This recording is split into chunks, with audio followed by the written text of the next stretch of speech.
Our fourth candidate is William Borgo, who moved to Manhattan 47 years ago. His father owned a construction company, and his mother worked at Caterpillar.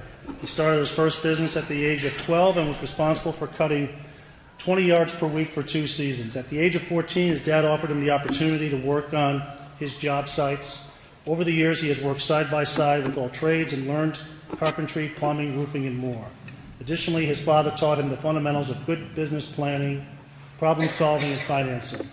Bo worked construction in the summers all through high school, college, and for years thereafter, when he and his wife gutted and remodeled and abandoned a 100-year-old home on West North Street.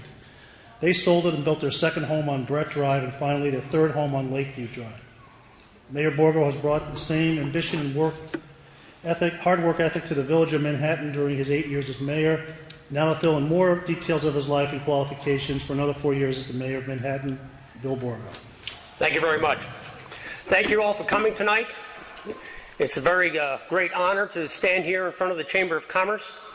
As you know, I've been involved here for 8 years. I've been with the Chamber of Commerce involved for those same 8 years. As you can tell from my introduction, I have always been a self-motivated businessman. I realized early in life that success can only come from hard work. No one gives you a free ride, and life isn't fair sometimes. When I was 4 years old, it was determined that I have a disease called cystic fibrosis.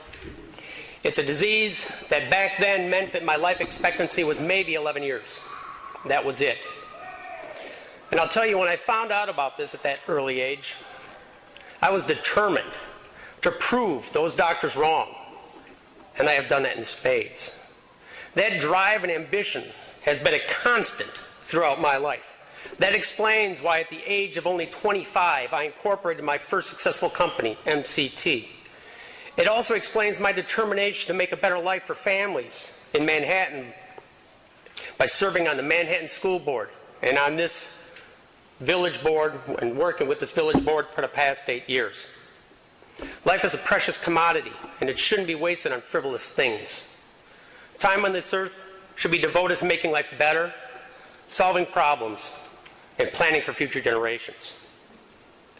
While serving as your mayor, I have given back to the community by raising more than $150,000 for this Manhattan school district. My wife and I also created a program called Christmases for Kids. In this program, we collect new toys and we donate them to the local children in Manhattan. In 7 years' time, we've collected over 800 new toys. And plus, we have donated thousands of dollars per year in support of our local events hosted by our fire department, park district, and library. Now that you understand the underlying philosophy of my life, let's talk about some very specific details. I am a graduate of the Manhattan Grade School District and of the Linkaway Central High School, the University of Florida. I have a bachelor's degree in public relations, and I have minors in business and economics. My first job after graduation was with a public relations firm in Chicago called Una Davies. 4 years later, I was hired by one of the most prestigious PR agencies in Chicago, Dragonet Incorporated. This firm put me in charge of accounts for Lexington Homes, Georgia Pacific, Amical Oil, and more. I was responsible for PR and advertising campaigns for these clients till 1993. In that year, I decided to start my second company, A&B Communications. This is a PR firm that writes press releases, prepares copy for brochures, and helps develop websites. Now I'd like to tell you a little bit about MCT. MCT was founded in 1987 and has grown to be a multi-million-dollar company. We have bought and remodeled apartments in Manhattan and Ottawa and built new buildings in Plainfield. Today we own and manage 75 apartments. Recently, we purchased a significant portion of an empty strip mall here in town. And in Ottawa, we have rezoned land for 16 more apartments. MCT's success has been a result of having a good grasp on finances, good planning abilities, and great budgeting skills. All of our projects have come in under budget, ahead of schedule, and they exceeded their financial projections. With this track record, I have built financial relationships with many of the lending institutions in the area, one of which is the First Bank of Manhattan. I am proud to say we have had a continuous business relationship with the First Bank of Manhattan since 1987. The point of all this information is to show you how the skills I've acquired over time have come together to give me the experience necessary to be a good, fiscally conservative mayor. With that in mind, let's see how my business skills have helped our town. In only 8 years, we have implemented an electrical savings program that is saving our residents nearly $1 million a year. We have secured a $7.5 million development from the Enbridge Corporation. We negotiated a $500,000 donation to the Manhattan Fire Department. We have completed a record $20 million in infrastructure improvements in our town. And with the help of our village administrator, we have collected $12.7 million in grants and zero-interest loans, another record. We've improved the village credit rating from an A- to an A+. We have reduced property taxes from a rate of 1.019 to 0.6980. We have eliminated unhealthy radium from our water supply by building not one, but 2 radium removal facilities. We have tripled our water storage capacity, by constructing a 1 million gallon water tower. We drilled a new deep well. We paved Smith Road, and we paved Baker Road. Recently, we announced a $2.2 million project to solve flooding along East North Street. Construction will start this spring and take nearly 1 year to complete. And with the village administrator's help and our engineering firm's help, we convinced the state of Illinois to pay for 50% of that $2.2 million project. And I'm proud to say, for the first time in more than half a century, a true solution to flooding will be at hand. I am proud of these accomplishments, but I'm even more amazed by the fact that much of this has been accomplished during 4 years of the worst economic times in United States history since the Great Depression. And it is my intent that if I'm reelected, that I will have an equally impressive list of accomplishments to read to you in 2017. And as far as business goes, of course, that's always a top priority in this town. And I'm the first one to say that when we come out of 2005, 2006, 2007, we were going really well. And then the economy crashed, fell off a cliff. And when that economy crashed, not only did it take all of our housing values with it, it also shut off the tap to commercial and retail and residential development. There's not one person in this room that has the answer of what happened over the last 4 years. Because if you were a new business and you wanted to move into our town, you couldn't get financing. If you wanted to build a new business, you couldn't get financing. If you wanted to build out one of our existing buildings, you couldn't get finance. So, there's a lot of very easy things that people say that can be done. Well, I'm here to tell you, as business people, there are no easy answers. It's all based around financing. All right? Now, we have focused our attention on new development. Since I've been your mayor, we've attracted and kept close to 20 businesses in this town. All right? And that's not necessarily something I want to necessarily crow about, but when you consider that we've been dealing with a recession for the last 4 years, and you can drive down just about any city or town in the area and you'll find out closed shops, it's a terrible thing. But we have not been sitting on our hands. It's been alluded to about trade shows. Under my administration, we went to the first trade show, national convention, in Las Vegas back in 2005. That was the first time. We went to those national trade shows for our first 3, maybe 4 years. The last 4 we haven't.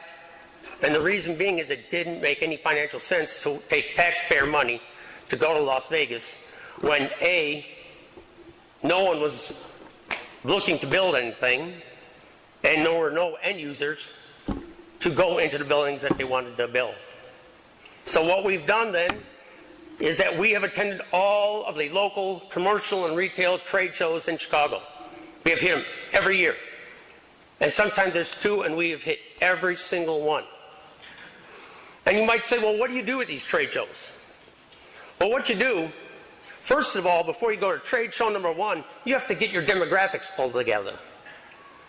Demographics are the soul and blood of development for new development. They want to know number of rooftops. They want to know average household income. They want to know traffic numbers. They want to know how many people live in a certain circumference area. We collected all of this data and all this information and put it together. We put together maps. We put together statistics.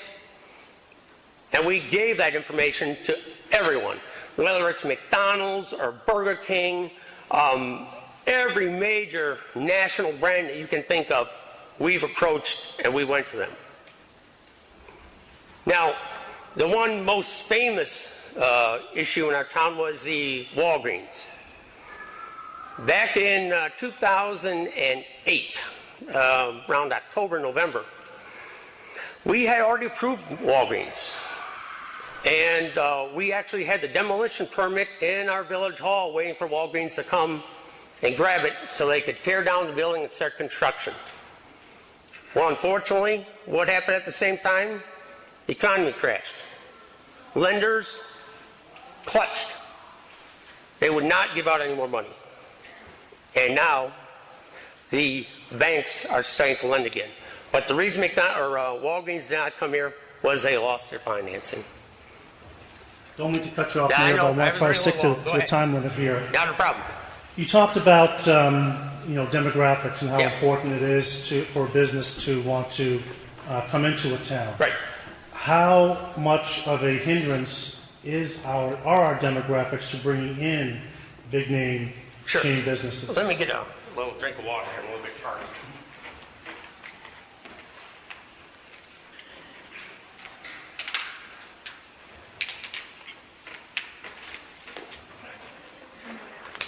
The one thing you learn when you go to all these trade shows is that every single one of these commercial and retail businesses, they have a specific business model that you must meet.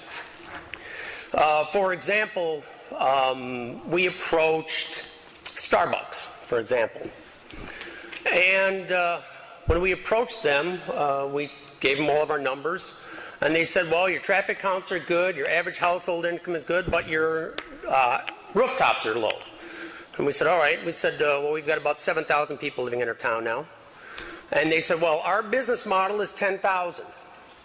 And I said, fine. I said, you also need to take into consideration that Manhattan Township will provide probably another 3,000 people. And then you also have to take into consideration that Jackson Township does a considerable amount of shopping in our town. You got to take those numbers into consideration. And you put those all together, you're going to come up to about 10,000 people more. And they said, no, that's not the way our business model is designed. We cannot include those areas, and that's just the way it is. Now, I will tell you, to give you an idea how psychologically things have turned around and why there's a change afoot, is that we went back to them recently, back in October, and at that trade show, we went and approached them again. And I said, listen, we still have 7,000, but I said, the entry level to come into our community is less now. Property values are much less. You can buy raw land much less, which means that your construction costs and your overhead for your building is going to be lower, which means that you might be able to now come in at less than 10,000 people. And they didn't shoo us away. We gave them additional information. If you go to our website, we have a website that lists every single parcel of property in our town that's zoned for commercial and retail. It tells you how big it is, what's there, what the utilities are that are close by or at the site. We also have a list of all the vacant properties that are in our town and what they're zoned for, and contact names for every single one of them.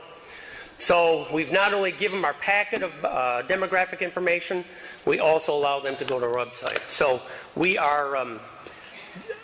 that business model, though, is really tricky, and there's no miracle things that you're going to do. If you don't meet a corporate business model, it just doesn't work. They won't move.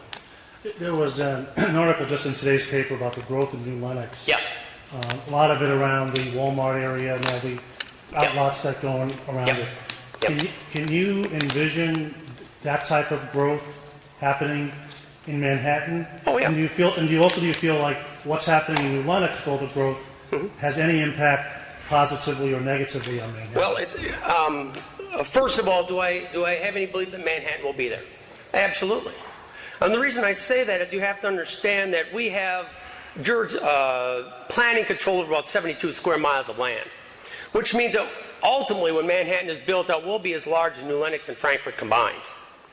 But the even more important thing is that we are moving forward, and things are moving forward on the Ileana. For those of you who might not be aware, Ileana is a proposed highway that's going to run from I-65 in Indiana over to I-55 here in Illinois. It's a major road. And I've been on the ground floor of this. I've been leading the grassroots effort for this for 4 years. I have a seat at the table of the corridor committee for the Ileana. I'm representing all of you and all of your interests in the future, all right? And in fact, a couple weeks ago, we went and we started already fighting for exits onto Cedar Road and future Gauger Road in the south. We need to make sure we have these corridors so that we can then have light industry and commercial and retail development along that corridor that we can have control over planning for. So absolutely Manhattan is going to be there. You also have to remember that when New Lenox was 7,000 people like we are now, they were in the same predicament. They did not have a ton of stores at all either. It's very frustrating to see what we're doing. And it's very frustrating the last 4 years that things, ground to a halt for financial reasons. But, that's nothing that can be controlled. That's something you have to let wash through the system. You have to let private business push its way through and make the right decisions. And you're going to see that. Now, the other question was, has New Lenox hindered us? Absolutely. And the reason I say that is, for example, as I mentioned, my company purchased a portion of the strip mall out here. So I've been actively marketing the portion that I own. The first thing I went to do is we need a parts store here. So I approached AutoZone. And AutoZone says, we don't want to come to Manhattan. I said, well, why is that? And he says, because all of your people are coming to our New Lenox store. And I said, well, that doesn't do us any good. I said, how about putting a store here? He says, no, we're not interested in that. So then I went and approached AutoZone, I think it was. And they basically said the same thing. So the problem is that, and then I thought, well, how about Napa? Well, there's a Napa store in New Lenox. The only one I couldn't, that was not in New Lenox is O'Reilly Auto Parts. And all I can say is that I'm pushing them to come to Manhattan. Haven't had any success yet, but it serves as a perfect example of how, because we are so close to New Lenox, those businesses feed off of us. We would be quite honestly better off if we were 20 miles away from New Lenox, because then businesses would have to come here to capture our business. It's really unfortunate. We will get through it. We know, as I said, rooftops are one of the keys. And when I say rooftops, it's a quality of the rooftops. Okay? Average household incomes. It doesn't make sense to have homes that are, the average household income is $50,000 a year. Those people don't have money to spend in the stores. They don't have money to buy food for go to restaurants.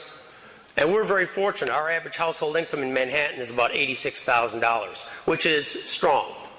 It's a very, very good number. But the rooftops are now seeing, 2 years ago we issued about 8 permits. We're closing out 2012, and that's up, we're going to issue about 33 permits. And we know that in 2013, when it comes to an end, we're going to issue a minimum of about 50 permits.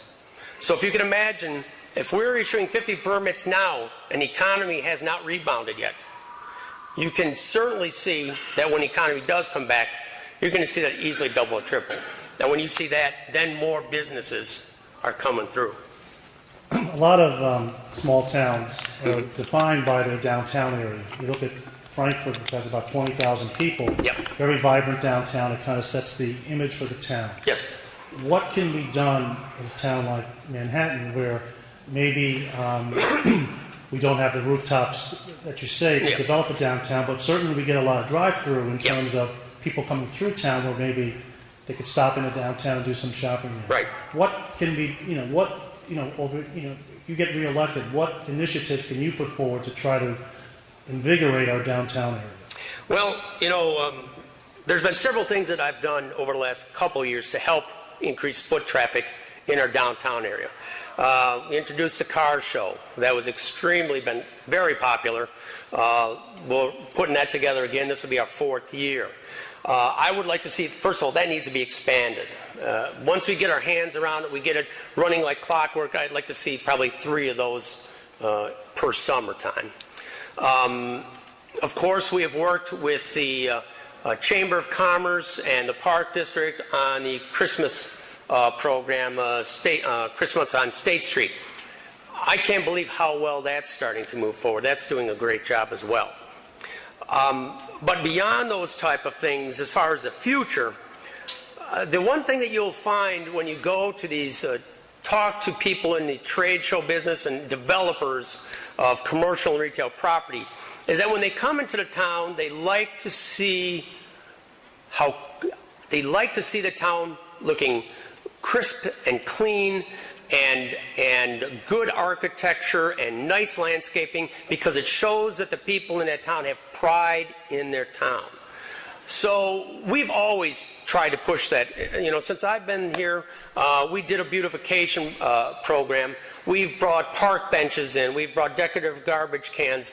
We cleaned up the downtown area we had a big pile of steel railroad ties that were stored there for years. I got the railroad to get all those out. We had an abandoned depot that had sat there with asbestos in it. I got them to yank that out. Got them to yank out telephone poles that have been abandoned for years. Convinced the post office. For those of you who've been here a long time, the post office parking lot used to be a gravel hole filled with water 9 times out of 10. And after they saw the improvements we were making in our town, they approached us and asked what they could do. And I asked them to pave it and landscape it. Now it looks really good. When we redid the water lines and right down Main Street, if you noticed, we redid all the sidewalks. We put in all kinds of tall grass plantings. We put in flowers and mulch. We tore down the old lumberyard storage building. We took all the cyclone fence and barbed wire fence down, and it made a huge difference. Wabash Street, another perfect example. That was always a rutted mess too. Clean that up, landscape it. So now when you come into our town, it's looking a lot better. What can be done? We have tried 6 years in a row we have applied for a DECA grant to continue the efforts of beautifying our downtown area. And that money then could be used for decorative lighting, better streetscapes, maybe could be used for facade improvements on existing buildings. These are all things that I think are necessary to revitalize our downtown area. One last question, Mayor. You talked about what you felt was your accomplishments during your term. Yep. Mm-hmm. I'll ask the same question that I asked Jamie Doyle. What is your one biggest regret that you have since you've become mayor? Well, my biggest regret, quite honestly, is coming so close to some major projects. Walgreens, Jewel, They were so very close.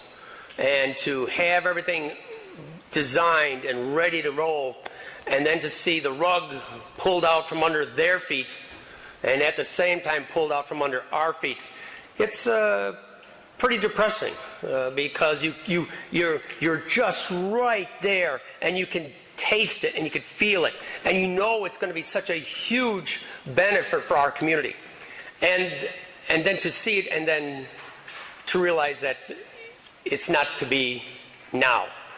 And that's where you just have the patience to realize that it's not gone forever. It's just not the right time. And that was the most thing that blew my mind, or I was not happy with. As far as what is the most, what thing I'm most proud about? Well, it has been alluded to, there has been some diversity on our board.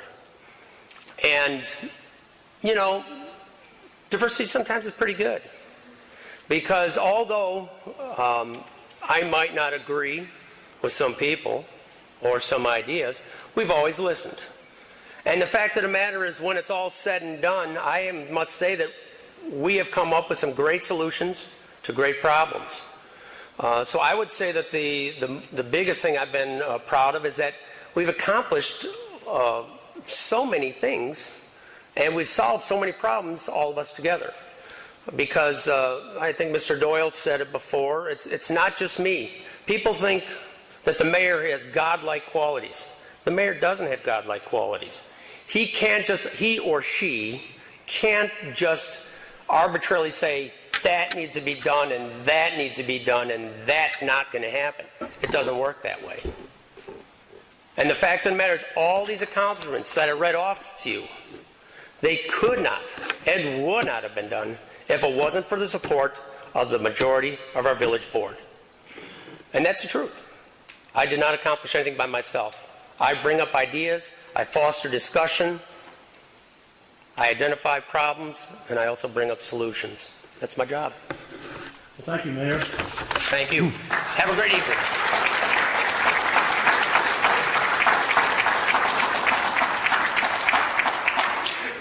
So the mayor made a nice segue into talking about the board. We're now going to call up the one by one, the 6 candidates who are up for, I believe, the 3 open spots. And our first is Dave Beansturber, who's been a Manhattan resident for the past 15 years. He's married and has 3 children. Dave has been a village trustee for 12 years and works as a trade show decorator at McCormick Place. Thank you. Thank you. Really glad to be here. I want to thank the Chamber for having us. I want to thank the mayor candidates putting forth a very lively and great debate. It's very hard for me to follow this up for the one reason that I have over the other candidates for trustee is I'm the only candidate for trustee that's worked with both administrations. I've been here for 12 years. I've worked with both. I'm not going to sit here and rehash accomplishments that everyone has been touting up here. I try to work hard with everybody. I know this chamber works hard, and I know the businesses are working hard. I want to sit here and talk about the future. The future that I envision for this town is very simple on how to help the businesses. Fourfold. The first and main interest that we have as a village board to help these businesses, to help the chamber and the businesses that support the chamber, is to get the hell out of their way, let them do what they do best, let them grow their businesses without being cumbersome by excessive taxes, excessive regulation, and all kinds of other burdensome issues that just come up because people don't like the way the buildings look or something else. We've addressed some of those features over the years. The second way is to bring in businesses that will feed the current businesses that we have. It's been said earlier, we don't have to go after. I've been to these trade shows. Let me back up just a little bit. I've been to the trade show. I do this for a living. I do trade shows for a living. I've been to trade shows with Trustee Doyle. I've been to trade shows with Mayor Borgo. We don't have to go knocking on the doors of the competition for the businesses that we have. I don't think that's fair to the businesses we have, and I don't think that's right. There are plenty of other businesses out there to go and find to get in and bring in here. Now, we have several empty buildings in town. It's been said by some of the candidates earlier that, we shouldn't build another building in this town till we fill the other ones. Well, ladies and gentlemen, you all own businesses here. The only way we're going to get other businesses here and get people to patronize your businesses to get an economic impact into this town, not economic development. Economic development is opening your fifth pizza place. Economic development is moving from one spot to another or bringing in something. And it's not bad. It's something small like Trustee Doyle was talking about, the smaller stores and filling them. But to get the foot traffic, to get the traffic that we need to bring down the taxes, you need an economic impact. The impact that I brought to the board 7 years ago was a convention center hotel. We worked very hard. Trustee Doyle and I worked very hard. I brought it to Mayor Borgo when he first came to the term. They were looking for some incentives from the village. A majority of the board and the mayor decided that it wasn't the right time. And basically they walked. They took a walk and they weren't coming back. I have not given up on that. What we have to do in this town is look at the surroundings. What do we have? What are our greatest assets besides our people? Everyone's been sitting here telling you don't have rooftops. Okay? Buildings not coming back soon. Housing values are going down soon. And hopefully they start coming up, but we don't know if the bottom's been hit. What is your greatest asset? Your greatest asset is your surroundings. 120,000 people a weekend come in here for NASCAR. 67,000 people come in for NHRA. You feed off of that track, you feed off of the casinos, and you start working with that. You start talking to those people, and how do we get people into Manhattan to shop? Burkott's will tell you race weekends are their busiest weekends, the same with Ace. Well, why can't it be the busiest weekend for a hotel or a convention center or the Racing Hall of Fame like Mayor Doyle was talking about? I mean that in the past tense, sorry. Not projecting. But I really think that is very important for these businesses that are existing here, is to have outside people come and spend their money. The money in Manhattan is finite. It's circle money, as they call it. It goes from you to you to you, and it just keeps going in circles. Nobody grows when you have circle money. You have to have an influx of new money coming in. You have to have an influx of new businesses coming in. If you want new businesses, you go out and recruit and feed the monster. I'm telling you, you feed the monster that everybody says at that racetrack and those casinos in Joliet. If you don't feed off that monster, you're going to die, ladies and gentlemen. This town will die because the rooftops aren't coming back fast. I think that's how we help you. That's how we help the businesses. And I'll be short and sweet. That's what you're here for. You want to know what we're going to do for you. We need, as a board, to go out, work with whoever wins this mayor's race, and bring them in here and get the incentives to get the big monster into this town. Some people aren't going to like the traffic. Traffic's not every day. Traffic will be there coming and going, but the people spending their money will be here. And there is a great, great interest in this area from the hotel convention industry and that racetrack and NASCAR and some other people that I've been working with over the past year to get this thing done. We need to get it done. And we need the support of the residents, the businesses, and whoever's the mayor up there. We need to get this done. And I will continue, win, lose, or draw, to keep fighting to get this business in here. Because I think that's what's right for this town and to help your businesses survive. Thanks. Thank you, David. Thank you, David.